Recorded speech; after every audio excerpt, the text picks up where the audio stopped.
Salibonani namhlanje ngesabatha ekseni sithanda ukubana sibonge uJehova osithungamele wasiletha kuyona le indawo. Namhlanje ke ekseni siyaletha ukudumisa ngoba lusuku lwabantwana abancinyane okubizwa kuthiwa ngama-adventurer umhlaba wonke jikelele siyabathakazelela namhlanje. Ukuqalisa ke le inkonzo sizaqalisa ngokufunda amabala angu-3 awesikhiwa amabala amathathu awesilungu. Ibala lokuqala ngebala lika Jesu. Ngibani ongangitshela ukuthi uJesu kuthiwa ngubani ngesikhiwa? Yes. Umzile kahle nguJesus. uJesus uspelwa njani? Asimspeleni sonke. Asambeni J-E-S-U-S.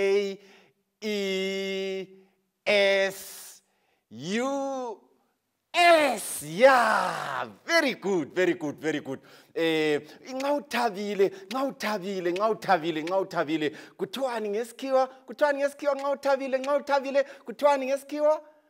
Yes, kuthiwa I am happy. Kodwa ngifuna ibala leli elithi happy. Asike silispele sibone ukuthi lispellingwa njani. H asambeni A futhi P omunye u-P bese kucina ngobani? Ngo-Y. Very good. Lenza kahle. So ibala silifundile lokuqala nguJesus. Ibala lesibili esilifundileyo ngu-happy. Ibala lokucina manje. Ibala lokucina inhliziyo. Inhliziyo. Kuthiwa kuyini ngesikhiwa? Ngu-heart. Alright. Heart. U-heart uspelwa njani? Asambeni sibone ukuthi u-heart uspelwa njani?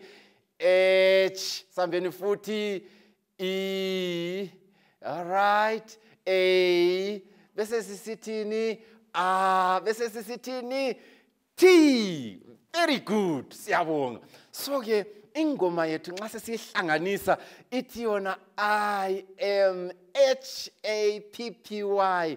Happy, ngithabile. Ma u-J-E-S-U-S ngubani lo? nguJesu. Eku H-E-A-R-T kuyini lokhu? Yinhliziyo. Mina ngi-H-A-P-P-Y ngithabile. Ukuthi singayizama le ngoma, ukuthi singayihlabela le ngoma, asiboneni kumbe singayihlabela, asihlabeleni sonke ingoma le, sike sihlabeleni sonke ngamandla amakhulu. Mina ngi-H-A-P-P-Y happy. Mina ngi-H-A-P-P-Y happy. Mina ngi-H-A-P-P-Y happy. Mau J-S-U-S egu H-E-A-R-T ngingu H-A-P-P-Y ngithabile. Mina ngi-H-A-P-P-Y happy.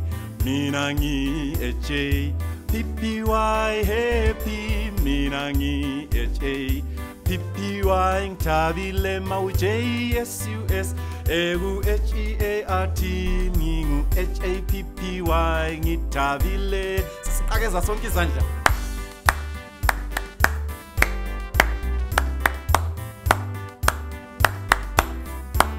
Funa ukulizwa emakhaya.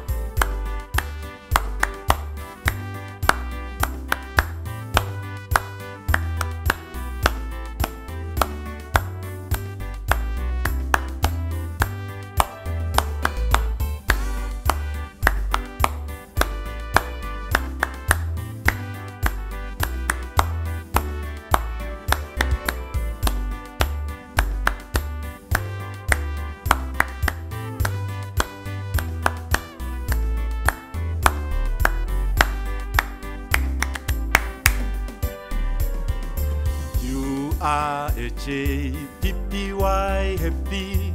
You are H-A-P-P-Y happy. You are H-A-P-P-Y happy. When J-S-U-S is in your H-E-A-R-T, you are H-A-P-P-Y, you are happy. When I H-A-P-P-Y pipi why uthabile wena eJ pipi why uthabile wena eJ pipi why uthabile mau JSUS egu HEART HAPPY uthabile mina ngi EJ PPY happy mina ngi EJ PPY happy mina ngi EJ PPY happy mau JSUS egu HEART min HAPPY ngithabile mina ngi EJ PPY happy mina ngi EJ PPY happy mina ngi EJ PPY happy mau JSUS egu HEART ngingu HAPPY ngithabile mau JSUS egu HAPPY ngithabile mau JSUS egu HAPPY ngithabile.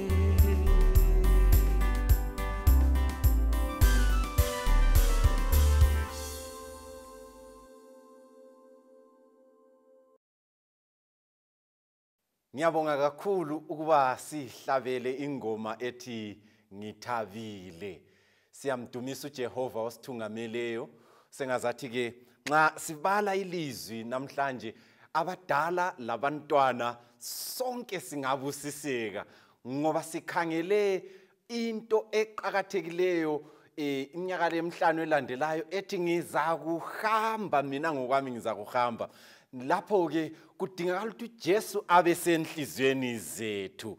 Indaba yethu esiza kuyibala namhlanje sizabe sikhuluma labadala labantwana ndawonye sihlanganisile. Indaba yethu esiza kuyibala ikuluka isahluko ngesika 17.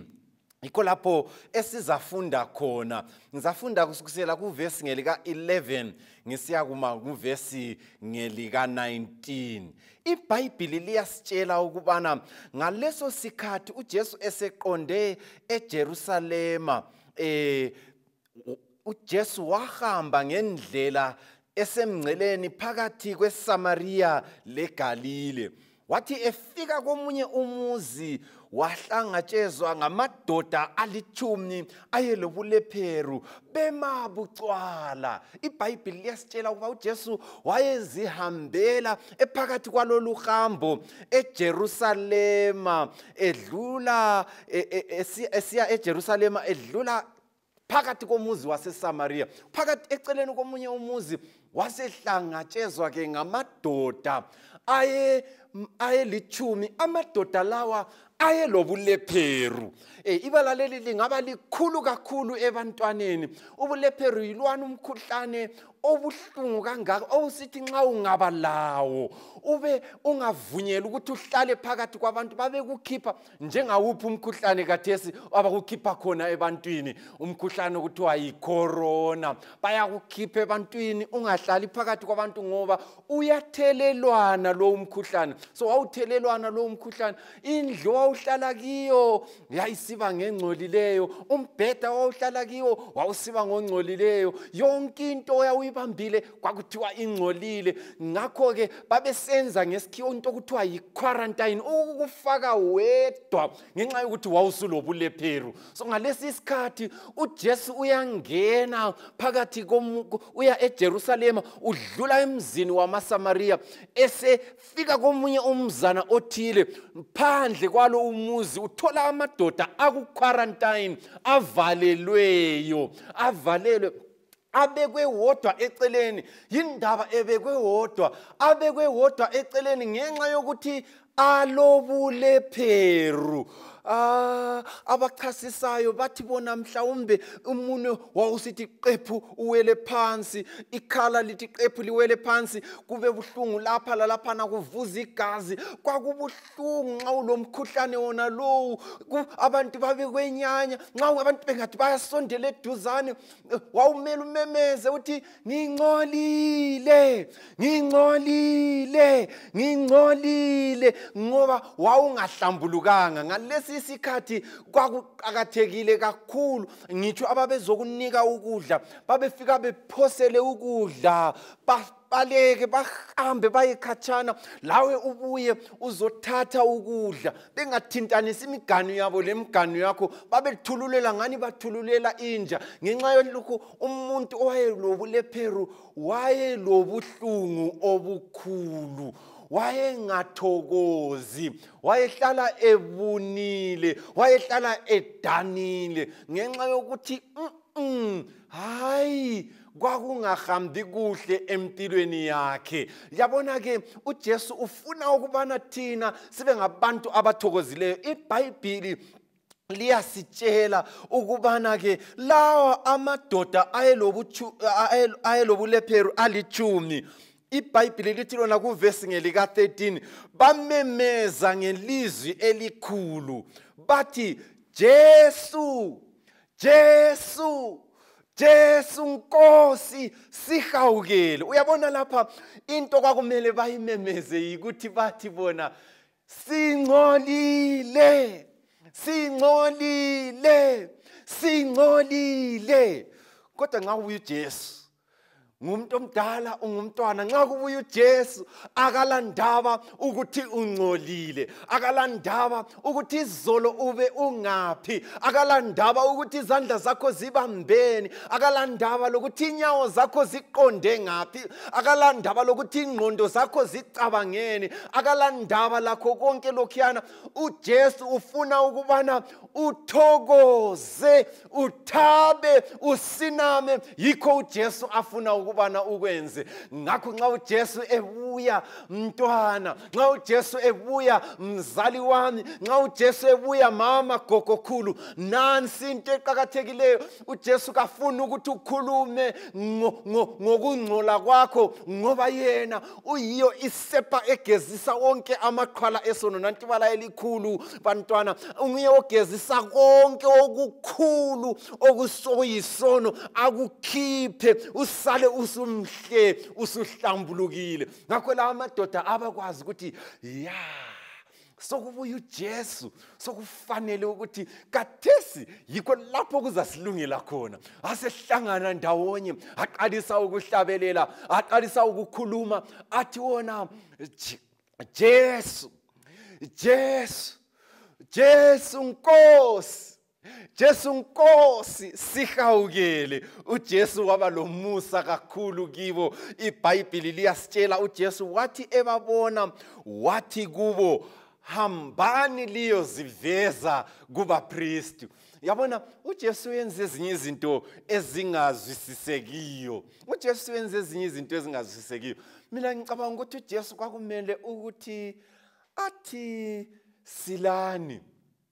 Kazange atsho njalo uJesu.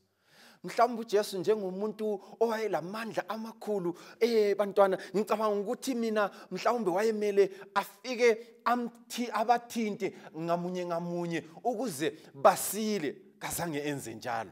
Mhlawumbe uJesu kwakumele ukuthi adinge amafutha athile abagcobe ezilondeni zabo babe ngabasilileyo.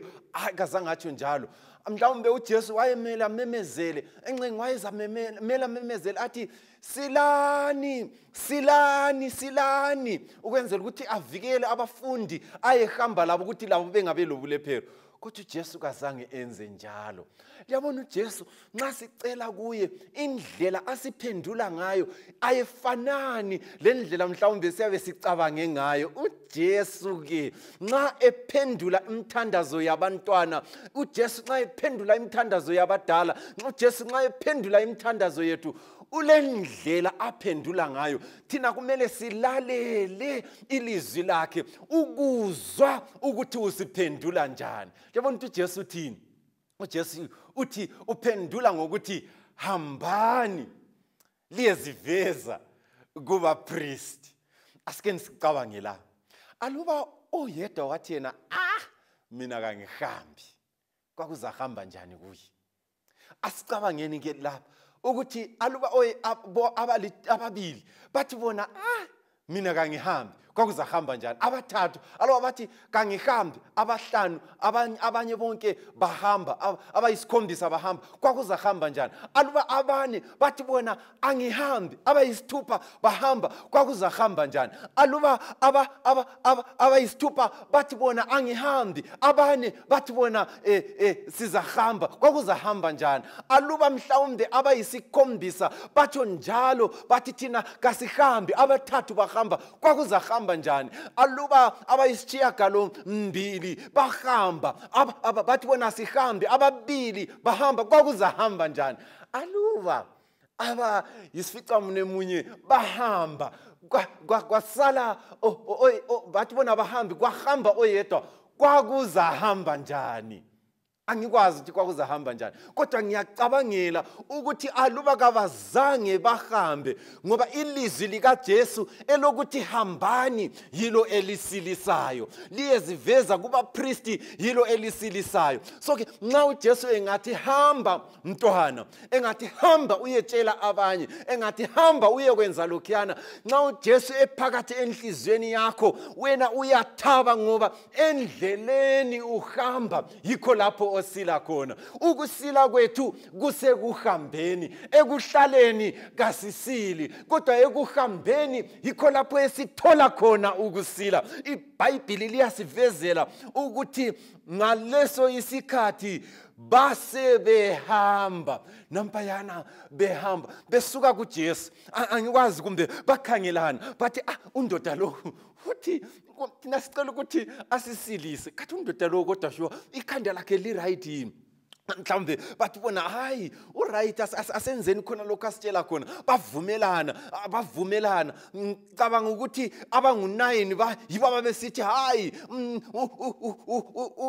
undoda lo kakho right. Eyodwa indoda ngicabangela ukuthi yiyo eyathi no, asihambeni, ngiyalincenga. Umuntu lo ngizwile ukuthi abagulayo bayasila, ngizwile ukuthi abafileyo bayavuka, ngizwile futhi ukuthi iziphofu ziyabona, ngizwile futhi ukuthi ngolunye usuku emtshadweni kwasekuphelile iwayini, ngiyezwa kuthiwa abathela amanzi, bathi sebethele amanzi, bathela amanzi abamanengi, bathi bayakha bezwa sokumnandi. Ngizwile ngalo umuntu, ngicela ukuthi limlalele lokho akutshoyo. Bathi wena la uyathanda ukulawula kakhulu, ucabanga ukuthi kuza kuba njalo yini? Ngathi ngiyacela sibili limkholwe, ngoba lo nguye uJesu, iluba laseSharon. Ngiyacela ukubana limkholwe ngoba uyinkosi yamakhosi. Ngiyacela ukubana limkholwe ngoba ungumsilisi wethu. Ngiyacela ukubana limkholwe ngoba yindonsakusa ekuseni ekhanyayo.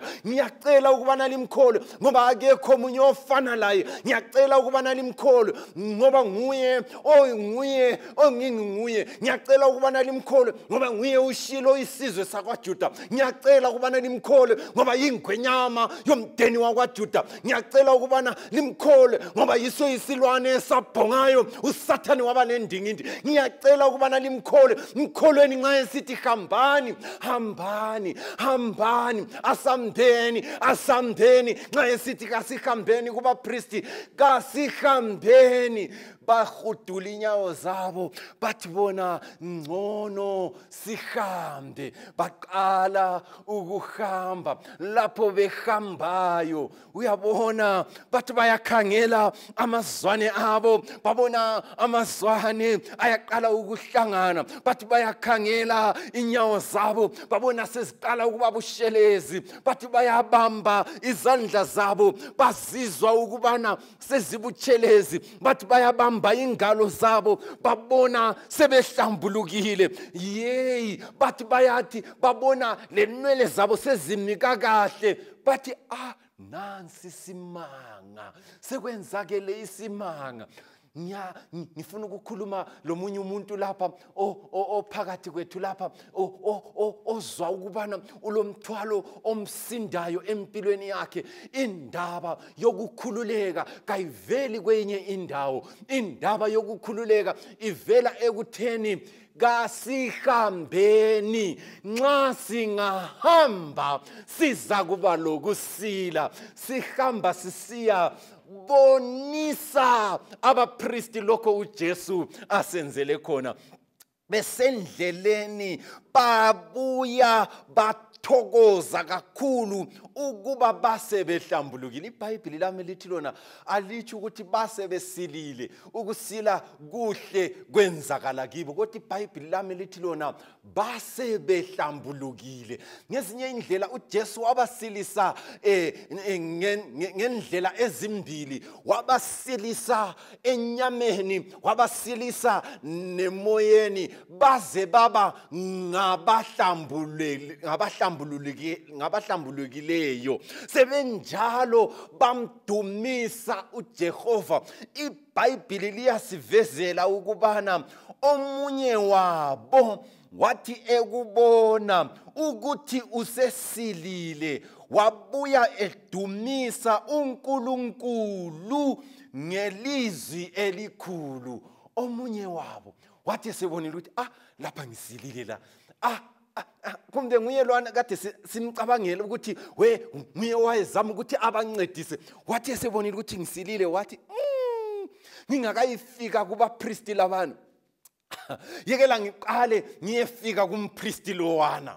Ngingakayifika kulabana ukuziveza, yekela ngiqale ngike ngiyebonga. Uyabona, nxa ungasila, nxa kade usedakeni olunzima, nxa kade uhlupheka uchayiwe nguSathane, nansi into okumele uyenze, kumele ubonge. Kumele ubonge. Ngiyambona esithi I am HAPPY, I am happy. Ngoba uJesu phakathi kwenhliziyo yami ngikhululekile. Kade ngibotshiwe ngamaketane kaSathane, kubo uJesu usengenzele kahle, usengikhululile.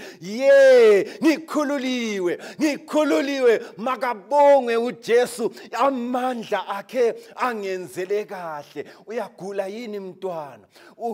Isikolo siyakwehlula, sikuthwalise nzima.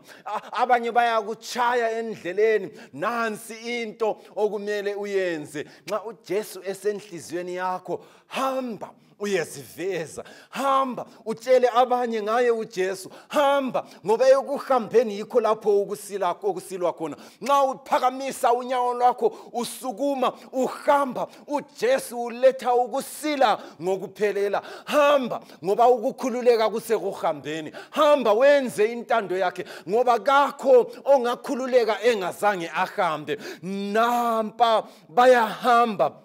Abanye kabazihluphi. Kulabanye abantu okuthiwa ngomanxeba ufudu lubense, ngabantu abangomanqofi, abantu omhawu welitshe elaphekwa, umhawu waphekwa lelitshe kwavuthwa ilitshe wona wasala ulokhe womile nko.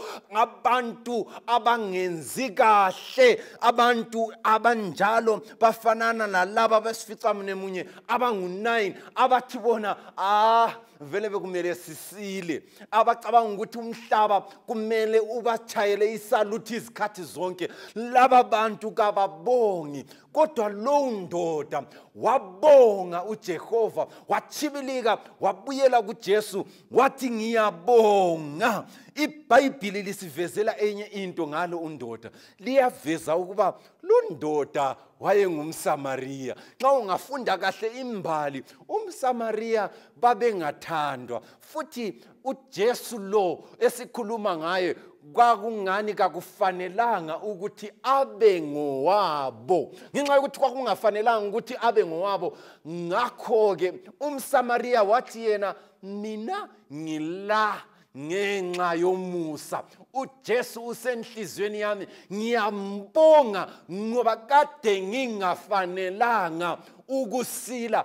Ngakho yekela ngichibilike ngibuyele kumpristi. Ngingabuyela kuye ngiza kutsho ukuthi ngiyabonga mpristi omkhulu. Angisadingi abapristi labana, ngibonga wena mpristi omkhulu. iBhayibheli lithi lona wazilahla ezinyaweni, wagijima wafika wazilahla enyaweni zikaJesu wambonga. Yena wayengumSamariya. uJesu usebuza umbuzo.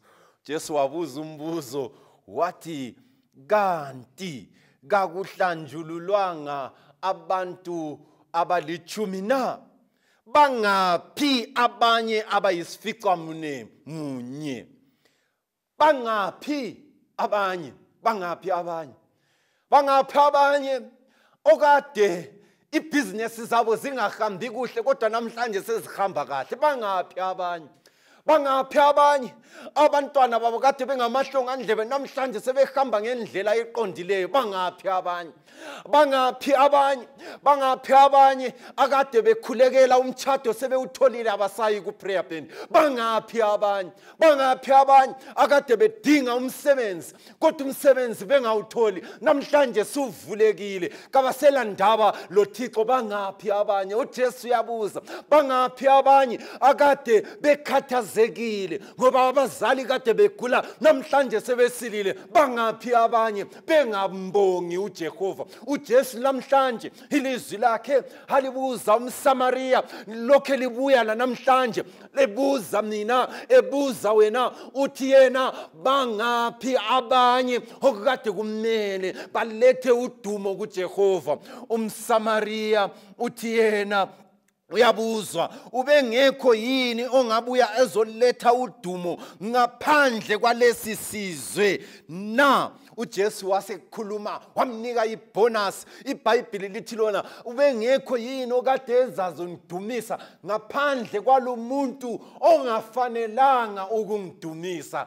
Isecret, imfihlakalo yalo umuntu owabakwazi ukuthi I will go and praise Jesus. I will go to Jesus. Ngizahamba ngiyedumisa uJesu. Owathi yena ngizamdumisa uJesu. Wayekwazi imfihlakalo yokuthi uJesu nxa esenhlizweni yakho yiyo indlela yodwa ongathokoza ngayo. Lithi lona iBhayibheli ngasona leso isikhathi uJesu wasesithi kuye, phakama uhambe, ukukholwa kwakho kukusilisile. Ungananzelela ingxenye yokuqala uJesu uthena bahlanjululwa. iBhayibheli lithena bahlanjululwa belitshumi. Kodwa kulesi isigaba iBhayibheli lithi lona, hamba, ukukholwa kwakho kakukuhlambululanga kuphela, kukusilisile.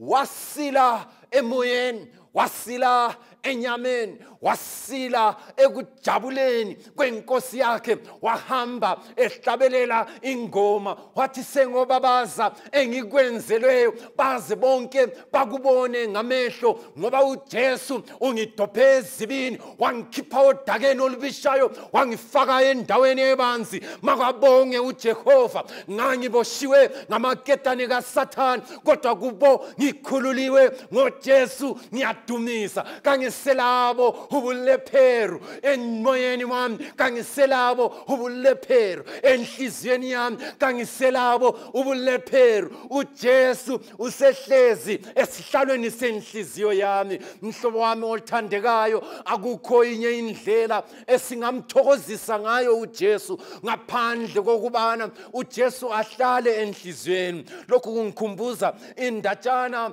yomfana omncinyane owathi yena emthanda uJesu kangaka, wayenabazali bakhe ababe ngamkhonzi kakhulu uThixo. Umfanyana lo omncinyane kuyenzakala ukubana abazali bakhe baqala ukuzondana, inzondo yachibilika yaba yizibhakela, izibhakela zachibilika kwaba yikudojwa kombhobho, ukudojwa kombhobho kwaba yikudutshulwa kukamama, ukudutshulwa kukamama kuphethanga khona lapha noyise wathatha umbhobho wazidubula. Umfana lo wasala eyedwa, wasala eyedwa wasedojwa ke ngabazali abamgcinayo abanye bathi sebemgcinile bamhambisa esikolo ukuthi bazame ukumfundisa ngoJesu lo onakekelayo. Umbalisi wasephakamisa ipicture role,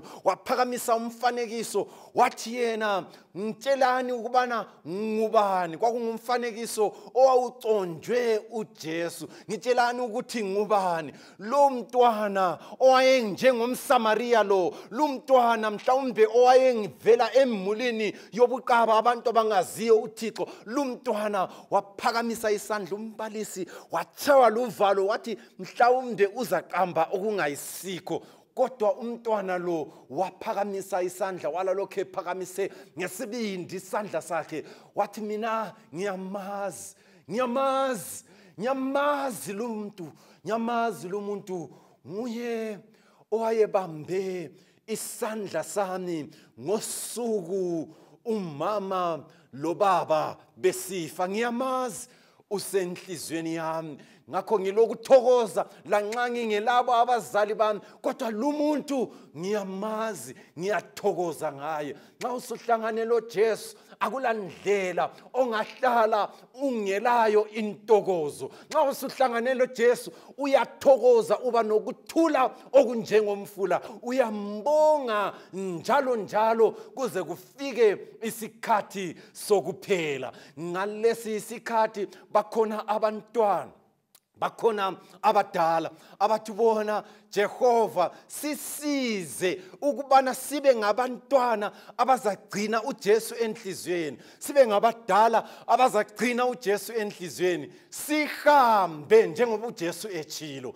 singahambi kuphela kodwa siqhubekele phambili ngokuthi nxa esesenzele kahle uJesu simbonge, sithi mbonge umphefumulo wami, mbonge uJehova, siphakamisela amehlo ethu ezintabeni lapho usizo lwethu oluya kuvela khona. Sibe nje ngabayethembayo inkosi abafanana nentaba yaseZiyoni, lapho abanye bethemba amahashi lezinqola, thina sethembe igama likaJehova. Ngidinga labo abazali abanjalo, ngidinga abantwana abanjalo abalizwayo leli lizwi namhlanje ngesabatha, bathi bona Jehova sisize sikwazi ube yingxenye yezimpilo zethu. Labo uJehova abaphathise. Ngifisa ukubana wenze isinqumo esiqhakathekileyo nxa kade ungakakhethi uJesu njengenkosi lomsindisi wakho ngendlela efananayo, mkhethe abe yingxenye yempilo yakho ukuze wenelise ukuhlabelela ingoma yethu esihlabelelayo njengabantwana ethi yona I am happy. Sihlabelile siqalisa, sizayihlabelela sigcina, kodwa nxa sisiyayihlabelela ungekeli ukwenza isinqumo esiqhakathekileyo ukhetha uJesu. Ungabe ubukele, ungabe ulalele, dinga ukuthi ungaphathiseka kanjani ukukhetha uJesu njengenkosi lomsindisi. Engani uNkulunkulu engasibusisa nxa siyakuhlabelela ingoma yethu ethi yona I am happy ngoba uJesu usenhlizweni yami. Inkosi isibusise. Amen. Right, sesizahlabelela ingoma yethu kakhulu kathesi. Ngibona ngani sesiyazi kathesi sizayichaya ngesikhiwa throughout ingoma yethu ethi I am happy, I am happy.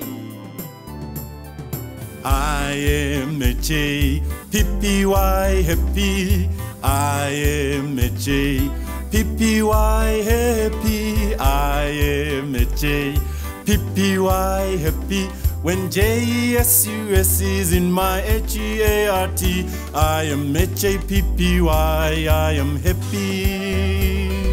I am HAPPY, happy.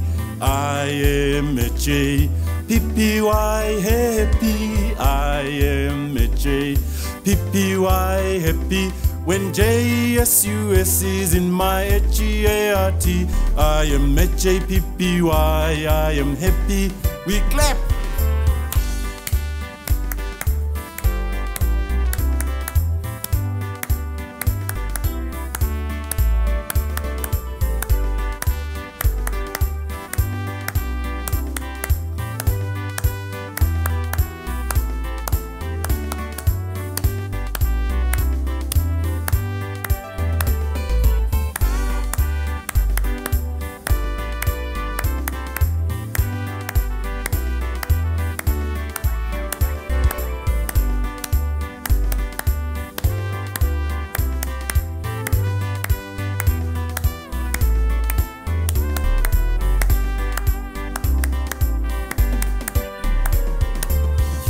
are a J, P-P-Y, happy. You are a J, P-P-Y, happy. You are a J, P-P-Y, happy. When J-S-U-S is in your H-E-A-R-T, you are H-A-P-P-Y, you are happy. You are a J, P-P-Y, happy. You are a J, P-P-Y, happy. You are a J, P-P-Y, happy. When J-S-U-S is in your H-E-A-R-T, you are H-A-P-P-Y, you are happy. We are a J, P-P-Y, happy. We are a J, P-P-Y, happy. We are a J, P-P-Y, happy. When J-S-U-S is in our H-E-A-R-T, we are H-A-P-P-Y, we are happy. We are a J, P-P-Y, happy. We are a J, P-P-Y, happy. We are a J, P-P-Y, happy. When J-S-U-S is in our H-E-A-R-T, we are H-A-P-P-Y, we are happy. When J-S-U-S is in your H-E-A-R-T, you are H-A-P-P-Y, you are happy. Siyakubonga baba njengabantwana, siyakubonga njengabazali kuba usithungamele ukuba sazi ukuthi ukuthokoza kwethu kuphelela kuphela nxa sesihlangane loJesu. Sengazathi ungasithungamela njengabantwana, sithungamele njengabadala egameni elihle lomfelo uJesu. Amen.